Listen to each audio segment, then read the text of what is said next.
Now, the number one thing that hairstylists really want to know about commission versus independent is which one am I going to make the most money at? Hey guys, it's Lauren. Welcome back to my channel. Today I'm going to talk about a question that I get so often, but I kind of hesitated about making this video because I feel like there's a lot of people who have given their opinions on this topic already online. But since you're asking for my opinion, I'm going to go ahead and give you the pros and cons between commission stylists and independent stylists. So what I'm going to do is give you the pros and cons of either side, and it may be unclear as to which one I would personally promote. So at the end, I'm going to kind of digest all of that information and tell you what I personally recommend and what path I personally recommend for you. So if that sounds good, keep listening and we'll get right into it. Now, of course, it's impossible to kind of get into all of the pros and cons that possibly exists for either side, but I'm just gonna kind of point out the main things that people really enjoy about each side, and then the main things that people really struggle with on each side, so that you have some basic tenets to consider when you're thinking about which path that you wanna go. Okay, so let's start with commission stylists. A lot of people choose this because they feel a sense of security because they have a regular paycheck. So even if they're not able to make commission, they're still going to get minimum wage and they're still going to get paid. This is something that's very important to a lot of people, that idea of security. A lot of times too, you can find salons that actually give benefits. So health benefits, continued education, which is a really big lure for a lot of new stylists. And then also some of them even help you out with retirement funds. So that alone can help set you up with success to help provide that security that you're getting into a career that's going to benefit you long term. So the first pro is that you have a sense of security. For independent hairstylists, a lot of times you could be so freaked out about if you don't have clients, oh my gosh, what do I do? How do I get clients? I'm not going to have a paycheck this month. That is completely eliminated when you're a commission hairstylist because the employer has an obligation to pay you minimum wage no matter what. So let's say you get 50-50 commission, but for some reason you haven't made enough to make minimum wage, that employer is then obligated to pay you minimum wage anyways. So you know that you're always gonna get paid. And of course, like I just said before, you have that option of benefits that go along with your job as well. And that's kind of what your commission pays for. The next pro about working for a commission salon is it is a great chance and opportunity for you to get a ton of experience. So even if becoming an independent stylist is your ultimate goal and your ultimate dream, which is fantastic, it's so important to have experience in real world, real life, dealing with clients, watching an established salon, how they conduct business, what are their underlying philosophies, what is their success rates for each maybe marketing program that they do? What are the marketing strategies that they use? How effective are they? There's so many things that you can learn by just working at a salon. And I also think that a lot of salons are underappreciated because one of my biggest complaints that I hear from hairstylists is I'm not making enough money. I don't think it's fair that I get 35% commission and then the salon gets the rest. But you have to consider what the salon is providing. And a lot of times you don't really fully understand that until you become an independent stylist. And for example, one of the pros about a commission hairstylist as well is they provide all the product. And actually, little caveat to that, make sure that you don't choose a salon that kind of advertises a high commission rate, but then also makes you pay for product. Make sure you kind of look at everything all together. If you're paying for product, you're obviously not going to be getting the same commission. You're almost operating like an independent hairstylist anyway, and I don't even think it's legal to do that. But one thing to think about too is some commission salons, let's say you're getting 40% commission and then the salon is getting 60%. A lot of times that's going toward product. Maybe they have a really unique atmosphere. That commission could be paying for that. You also tend to get a support staff. So that's people answering the phones, booking clients for you, which can take up so much time. And a lot of these things, like I said before, you just don't realize how much time and effort and energy it takes to do all of these things yourself until you're actually independent. So that's why a lot of times people go independent, they realize, oh my gosh, this is a lot of work, and then they actually go back to being commission hairstylists. And on a personal level, one of the really great benefits about being a commission hairstylist is the camaraderie with other hairstylists. Now, I know that there can be a lot of tension between other hairstylists, but also there's an opportunity for building friendships, for going to people for advice. If you're not super secure about what you're doing, what color to mix. There's always people you can run to and get advice from. When you go independent, sometimes the atmosphere is a little bit different and people aren't always as willing to help you out. So if you're somebody who feels like you just thrive best being in an environment with other people, you feed off of the other hairstylists and that helps you do your job better, commission hairstylist might be a great job for you. Now, the number one thing that hairstylists really want to know about commission versus independent is which one am I going to make the most money at? And it's a valid question because obviously you need to support yourself, you need to support your family. Income is important. However, I don't think it's the most important thing because if there's something in your job that's like depleting your passion and making you not feel good about the work that you're doing, money just becomes completely irrelevant. So I don't want you to think that it's all about money. A lot of hairstylists kind of get tied up with commission rates and they get, well, what's a fair commission rate? And honestly, it just depends. Like all salons are going to provide different levels of benefits that the commission that goes to the salon will actually pay for. So what you just need to do is just research and try to find a salon with as many of the things that are on your wish list and decide for yourself if those things matter enough to you to give whatever percentage of commission. There's really no such thing as like what's a fair commission, what's a not fair commission. It's just about what you agree to willingly. Now, the last and most important benefit I would say that I'd love for you to consider when it comes to being a commission hairstylist is the fact that you are going to be going into a situation where there's already an established reputation and an established brand, and there is definitely something to be said about that. When there's already an established culture, an established reputation, people are already talking about the salon, people already know about the salon and what to expect from this salon, that salon has taken out the majority of the work for you as a stylist. And that's something I think that is really overlooked a lot. A lot of people think that, in order to market myself, I just need to come up with all these great promotions and that'll be no problem. I don't need a salon. But when they already have an established reputation, that is much, much stronger than any promotion or marketing tactic that you can have going on your own with no reputation. So that's something to consider. Now let's talk about some of the cons when it comes to being a commission hairstylist. Number one is your earning potential is completely limited. There's only a certain amount that you can make as a commission hairstylist. However, that doesn't necessarily mean that you're going to make more money as an independent hairstylist, but the potential for your earnings is going to be less because as an independent hairstylist, there's so many factors that you can control that can allow you to make more money, but it doesn't mean you're always going to be able to have the confidence to do those things. So as a commission hairstylist, you do have a limit to your earning potential because of the commission element to it, but that doesn't necessarily mean that if you go out on your own, you're going to make more money. The second con is kind of the antithesis to the pro that I was talking about before, and that's the fact that you get to be in an environment with other hairstylists who are also passionate and also willing to be people to bounce ideas off of if you feel insecure about something, if you just need help with something. It's really great to have that camaraderie. However, this can also take a turn in the opposite direction too, and I've heard of many people having experiences with other hairstylists in the salon where they're being bullied, they're being ostracized. I myself have had that experience as well, and it can be very, very tough to handle. And I'll give you an example too. I was always very highly motivated, even as an assistant. I took my job so seriously. I wanted to be the best I could be. And I walked into the room one time when all of the assistants were kind of taking a class. And I walked into one of the other assistants actually doing an impression, making fun of me and how eager I was to serve the stylist that I was assisting. So people can be very, very mean. And if you're in a situation like that, if you can't handle it, you should really just consider leaving, because something that just hurts your morale so badly right in the beginning of your career is just not going to be good for you. I've had people who made up lies about me to try to get me fired.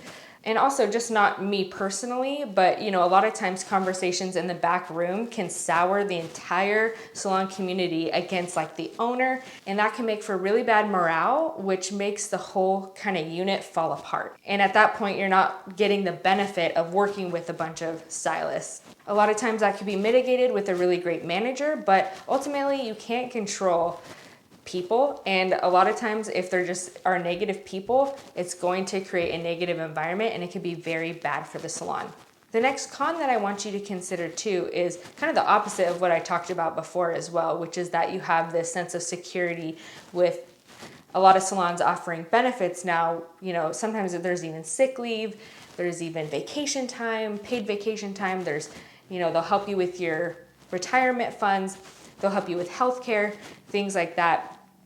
And then also there's that security that you feel of just having a job to go to every single day. You're going to get a paycheck if you show up, do your job. However, a lot of times I think that security is actually an illusion. And I'll give you an example. The salon that I used to work at up in Seattle, it was the most successful salon in that area. It was beautiful. It had a coffee bar. It had all this fancy stuff. It was the talk of the town. Like, everybody knew about that salon who liked to get their hair done. And all of us that worked there felt pretty secure that, we were going to have jobs no matter what. And literally 2 months after I left that salon, they had multiple locations, but the location that I had been working at, which was the biggest one, it had like 100 hairstylists employed, or maybe even a little bit more, but somewhere around that number. And it just closed down, no warning, just shut down. And that was the end of it. A bunch of people lost their jobs. Some people got to work at one of the other salons in the area, but tons of people were just out of a job. No help with placement. It was just over. So sometimes that security is actually an illusion. So that's something to consider as well. And then one of the main cons about working as a commissioned hairstylist is there's a lot less freedom, of course, than if you were to become an independent hairstylist. As a commissioned hairstylist, you don't get to choose your own hours. You don't get to choose what your prices are. You have very little control when it comes to that. Most of that control is relinquished to the salons. So if those are things that are super important to you, making your own schedule, setting your own prices, having all of those freedoms with how much time you could spend with each client, things like that, that's something to consider. Now, there are salons that will give you a little bit more control, and that's great. You're always going to have that option to kind of pick which salon you choose to work for.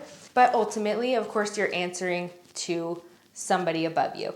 So that's just something to consider. Okay, so let's talk about the pros of working as an independent hairstylist. And I have to say, of course, I've done both of these things, and I really love being an independent hairstylist. But I'll tell you, I'm biased because from day one, when I started my career, that was always my goal, to be an independent hairstylist. And I'll kind of explain why that is a little bit later. But the first pro for being an independent hairstylist is you get to implement your own philosophies about how you do hair, what you do, what services you provide, and how you serve your clients. One of the biggest setbacks for me is I was limited in my creativity and my ability to serve clients the way that I wanted to serve them because of the rules of the salon. And I'll give you an example. Timing for me. There were so many more custom hair color trends that were becoming very, very popular.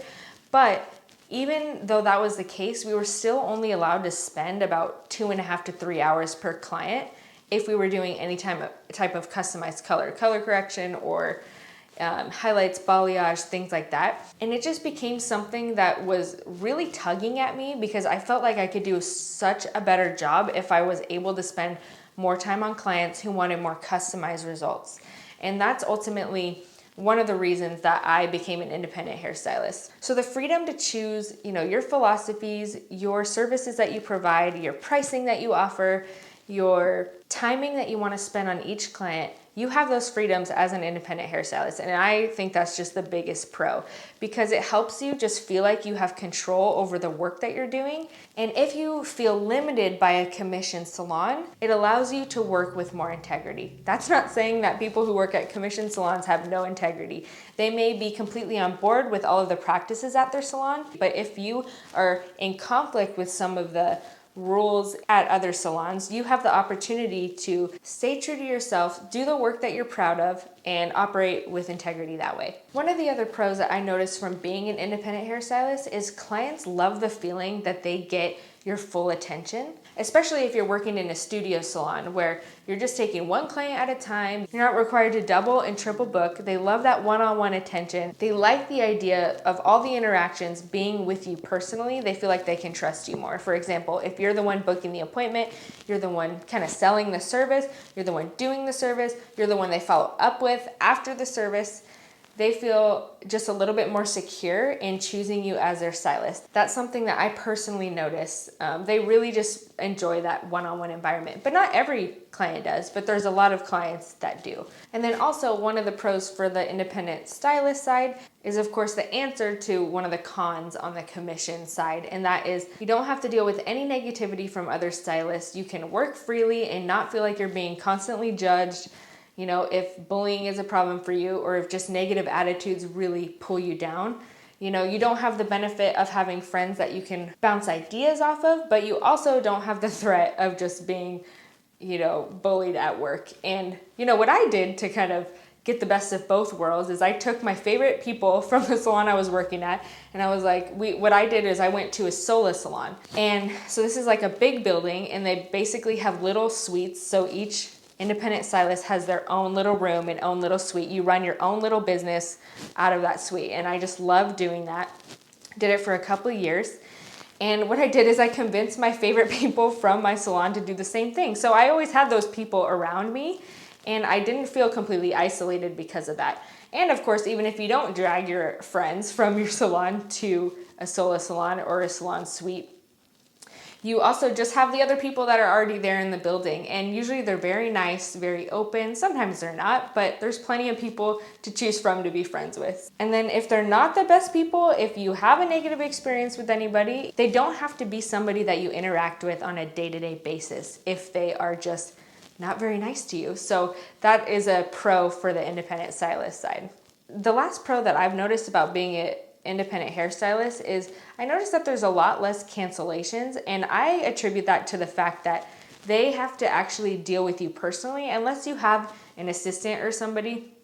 Most of the time it's just you though, but they have to deal with you personally whenever they are gonna cancel, no show. Now these things still happen, it's not like they don't, but there's a little bit more hesitancy to kind of just cancel on a whim, because they actually have to talk to you personally to do it and let you down personally. Whereas at a commission salon, you know, you have your support staff who's kind of managing all your appointments for you. So that is the thing that I really like also about being an independent hairstylist. Okay, so some of the cons of being an independent hairstylist is you do not have a guaranteed paycheck. You are at the whim of clients. You need to be very prolific at being a good marketer and building your own clientele. Now, if this is something that really worries you, make sure that you check out some of my other videos. I have lots of advice of how you can build a clientele, especially if you're an independent hairstylist. But if you're at a salon suite, which is what I did, I've never worked at like a booth where I'm at a salon with like other hairstylists and there's like a salon and then you're just one of the booths at the salon. I've never really done one of those situations, but I will say one of the downsides of, you know, having a salon suite or something like that is you're not going to get walk-ins. You can't rely on walk-ins, whereas, you know, when you're at a commission salon, you have the support staff who are booking people for you. You have the reputation of an already established salon that is bringing clients in the door and giving them to you as well. That's something you don't always have as an independent hairstylist, which can make it feel very stressful at times, especially when you're just starting out. The second con about being an independent hairstylist is when you jump into something like that, it can be such a culture shock because you're not used to all of the kind of luxuries and things that are done for you at a commission salon.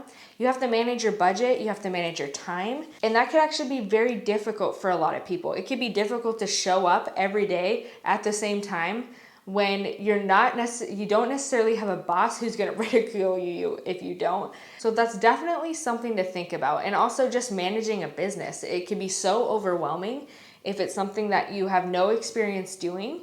And there's a lot of things that could go unnoticed that kind of make you really struggle and make you doubt your decision to be an independent hairstylist. And then the final con that I would just throw out there is that you kind of take for granted all the things that are provided for you from a commission salon, and that includes a lot of them offer free education. So, you know, as an independent hairstylist, it's your job to seek out your own education and also to pay for your own education. That could really add up. There's a lot of expenses and there's a lot of different price points that you can choose for education to continually keep yourself growing.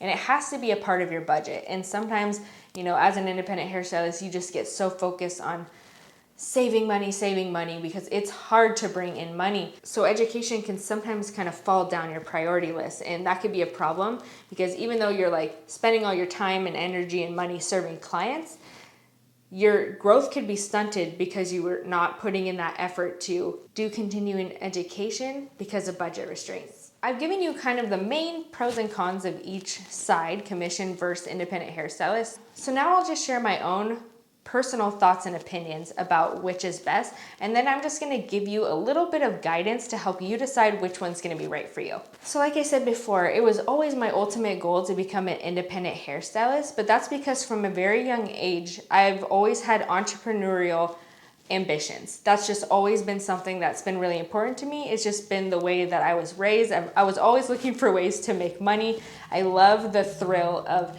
being able to produce something and create my own revenue. When I was about maybe 10 years old, I started a snow cone business. I sold Girl Scout cookies. I thought that was fun. A lot of people did it.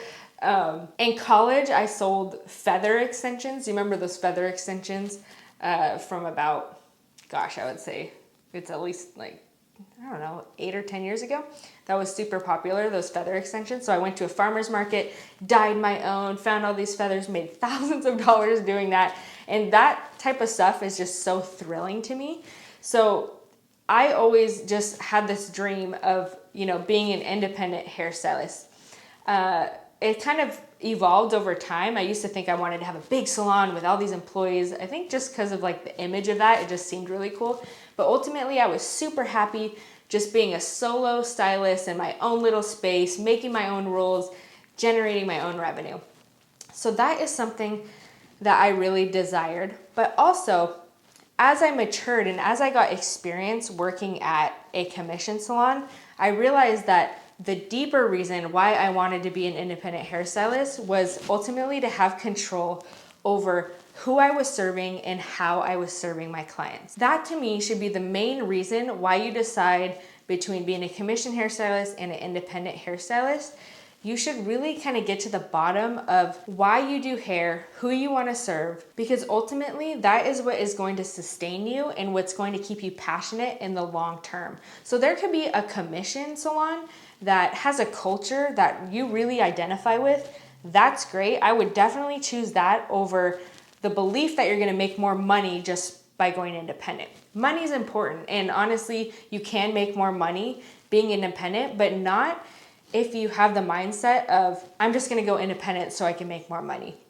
If you have the mindset of, I have this unique way that I want to serve people that I don't think I could find in a salon, that would be the reason to go independent, rather than just saying like, I'm sick of salons, I'm sick of this person, I'm sick of that person, I'm sick of all that. The main reason that you would choose either or, I would say, is the deeper why between why you do hair, who you want to serve, and why. A lot of people get very caught up in commission salons and their percentage commission rates. They're like, oh, this isn't fair. You can make 50% commission. I only make 30% commission. But the truth is you can make more money 30% commission working at a super high-end salon who provides all of these benefits for you than you can at maybe another salon where you make 50% commission. It all depends on so many different variables. So I wouldn't get too hung up on the percentages and kind of compare yourself to maybe other friends who are working at other salons. You don't want to get into the trap of grass is always greener. If you become an independent hairstylist, I just really think that there has to be a deeper why and reason rather than just a better benefit or maybe slightly more money. Because all of the work that goes into being an independent hairstylist, all of the things you have to learn, all of the things you have to manage, you will not be able to do that if you don't have a passion for serving people. If that's not your ultimate goal and your ultimate focus, you won't be able to do it because you're gonna come across so many obstacles that will make you feel inferior, make you feel like you wanna quit. And the only way to get past that is your kind of deep desire and deep meaning and passion behind what you're doing. Now, there are a lot of commission salons with cultures that a lot of people can really relate to. They identify with the things in the mission statement and they really just relate to it. And in that case, I would say go for it. Work at a commission salon. So if I were you and I had to start all over again, I think the first thing I would do is work at a commission salon where the number one thing that you consider is the culture and environment that they provide. And then start to consider all those practical benefits and money and things like that. Start there, get experience, learn the ins and outs of the industry through personal experience and not just the theories that you learn in school. I think it's only then that you can be prepared enough to actually go out on your own and become an independent hairstylist if that's your ultimate goal. So hopefully I've given you a little bit of food for thought and things to consider about each one. And then also my hope was to just kind of help guide you to decide what type of path to take for your career as a whole too. So I hope I've helped you do that. There are lots of pros and cons to each side. So I hope that I just helped you focus on the things that are really, really important. And if becoming an independent hairstylist is something that you've really been considering, you feel like it's the right move for you, but you have a little bit of hesitancy and fear going into it, I actually created a brand new guide of everything that you need to accomplish in order to go out on your own as an independent hairstylist, just to kind of help you take the fear out of it and feel confident that you're able to do this. So if you're interested in that free guide, it's going to be in the link in the description below. I want to thank you guys so much for watching this video. My name's Lauren, and I will see you next time.